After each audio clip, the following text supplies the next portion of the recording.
Shalom, selamat sore untuk kita sekalian. Shalom. Ada sukacita koin hari?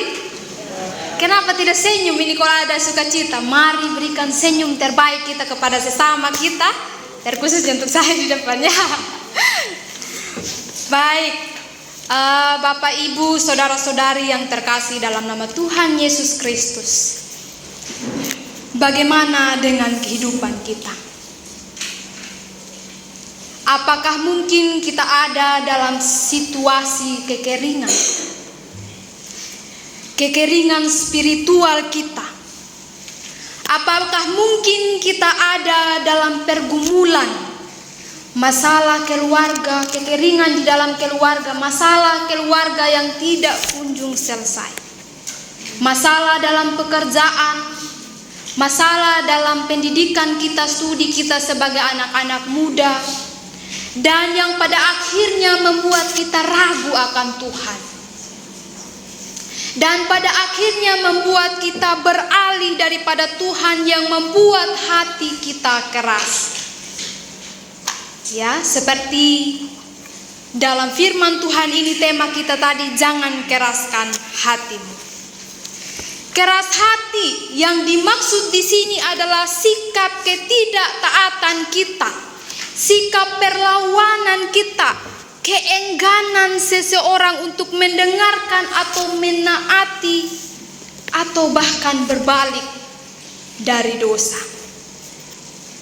Bapak Ibu, saudara-saudari yang terkasih dalam nama Tuhan Yesus Kristus, keras hati ini membuat seseorang sulit untuk menerima ajaran atau teguran dari Allah.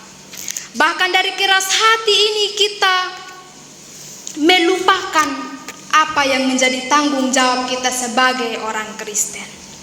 Mari kita melihat bacaan kita pada saat ini. Dalam kitab 1 Raja-Raja 18 ayat yang pertama sampai dengan ayatnya yang ke-19 mengisahkan tentang pertemuan yang ditunggu-tunggu antara Nabi Elia sebagai Nabi Allah dan Ahab sebagai Raja Israel yang telah sesat dan meninggalkan ibadah kepada Allah dan menyembah Baal. Di sini ia tidak lagi mengakui kedaulatan Allah. Sebelum pertemuan tersebut, Israel ini telah mengalami kekeringan yang disebabkan oleh karena dosa-dosa mereka. Dan di sini Elia sebagai nabi yang dipakai oleh Allah untuk menyampaikan pesannya kepada bangsa Israel termasuk Raja Ahab. Bapak Ibu, saudara-saudari yang terkasih, kekeringan hebat yang melanda seluruh negeri Israel hingga menimbulkan bencana kelaparan pada saat itu akibat hujan yang tidak kunjung turun selama 3 tahun adalah murka Tuhan. Ini adalah murka Tuhan atas Israel karena mereka telah berpaling dari Allah. Akan tetapi Bapak Ibu, saudara-saudari yang terkasih, yang walaupun demikian, Tuhan kita adalah Allah yang penuh belas kasih. Di mana kita melihat ayat yang pertama di situ dimulai dengan belas kasih Tuhan kepada Israel. Setelah 3 tahun menahan hujan, maka disuruhnyalah Elia untuk menunjukkan diri kepada Allah. Jika kita lihat di sini adalah perintah yang sulit yang dihadapi oleh Elia. Mengapa? Karena dia akan berhadapan dengan orang yang berkuasa, yang memiliki kuasa pada saat itu, yaitu Raja Ahab dan bahkan nabi-nabi palsunya bersama bangsa Israel yang keras hati. Dan di sini Elia lah yang dipakai Allah untuk bernubuat menghentikan hujan, yang dipakai Tuhan untuk bernubuat menghentikan hujan 3 tahun sebelumnya. Dan di situ saudara-saudari yang terkasih, Ahab tahu bahwa Elia lah yang berseru supaya hujan ini tidak turun. Ahab membenci Elia sampai ia ingin membunuhnya karena ia beranggapan bahwa Elia lah penyebab terjadinya kekeringan pada saat itu.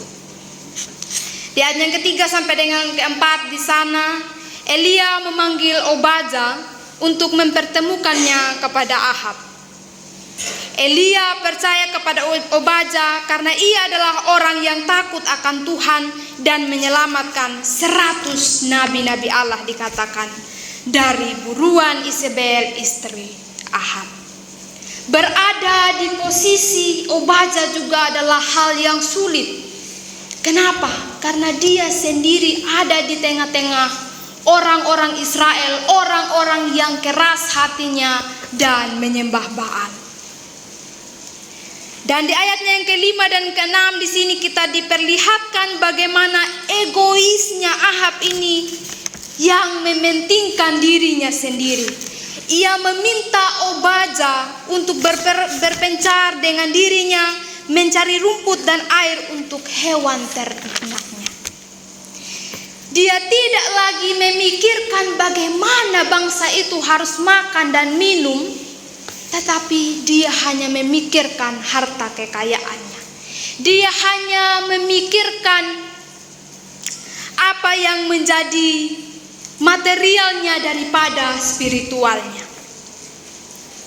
Dan ayatnya yang ke-7 sampai 16 di sini kita melihat melalui Obadja, Elia. Di sana juga kita melihat bagaimana Obadja mempertemukan Elia dengan Ahab.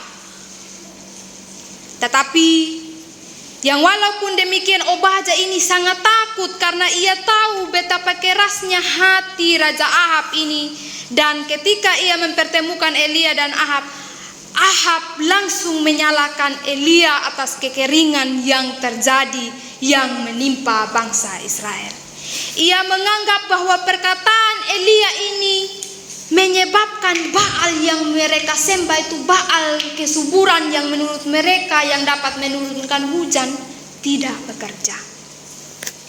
Dan di sini juga Elia mengingatkan Ahab bahwa bencana kekeringan dan kelaparan terjadi bukan karena kesalahannya, melainkan karena kesalahan raja sendiri, keluarganya, dan juga bangsa Israel pada saat itu yang meninggalkan Allah Israel sehingga mereka mendapatkan murka Allah.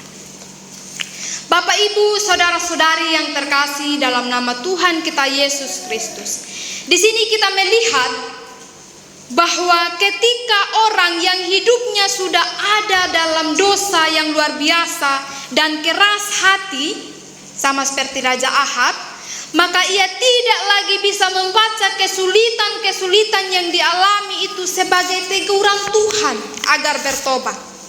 Tetapi di sini ia malah mencari kesalahan orang lain. Di sini juga kita melihat bagaimana bahayanya mengeraskan hati itu. Mengapa? Karena orang yang keras hati akan kehilangan kepekaan mereka. Bahkan pada saat ia melakukan kejahatan sekalipun ia tidak lagi menyadari kesalahannya dan menganggap bahwa apa yang diperbuatnya adalah benar. Keras hati dapat membuat kita tidak lagi melihat kesulitan yang kita alami adalah ulah mereka sendiri pada saat itu. Karena hatinya tidak lagi terusik pada suara kebenaran Tuhan.